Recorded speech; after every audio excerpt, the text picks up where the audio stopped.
দ্রুত মানবিক সহায়তা বাড়ানো না হলে দক্ষিণ সোমালিয়ার বেশ কিছু অঞ্চল দুর্ভিক্ষে পড়তে পারে বলে সতর্ক করেছে জাতিসংঘের বিভিন্ন সংস্থা। শুক্রবার প্রকাশিত এই সতর্ক বার্তায় বলা হয়, পূর্ব আফ্রিকার দেশটিতে খাদ্য সংকট দিন দিন আরও ভয়াবহ আকার ধারণ করছে। 2011 সালের দুর্ভিক্ষে দেশটিতে প্রায় 2.5 লাখ মানুষের মৃত্যু হয়েছিল। এছাড়া 2017 ও 2022 সালেও দুর্ভিক্ষের দ্বারপ্রান্তে পৌঁছেছিল দেশটি।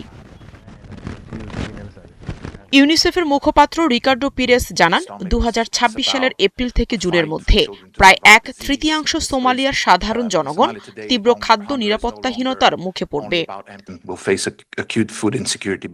আজকের সোমালিয়ায় ক্ষুধা এখন আর শুধু খালি পেট নয়, এটি রোগব্যাধি, বাস্তুচ্যুতি এবং মৌলিক পরিষেবাগুলোর ভেঙে পড়ার মুখে শিশুদের বেঁচে থাকার লড়াই। 2026 সালের এপ্রিল থেকে জুন মাসের মধ্যে জনসংখ্যার প্রায় 1/3 তীব্র খাদ্য নিরাপত্তাহীনতার সম্মুখীন হবে।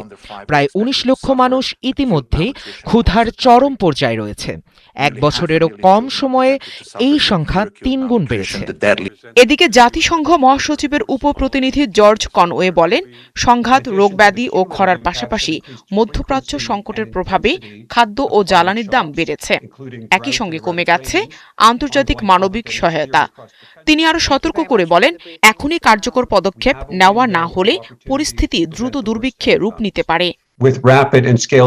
এখনই মানবিক সহায়তার মাধ্যমে দুর্ভিক্ষ এড়ানো সম্ভব, তবে এই দুর্ভিক্ষের আরেকটি কারণ দেশজুড়ে চলমান সংঘাত ও নিরাপত্তাহীনতা।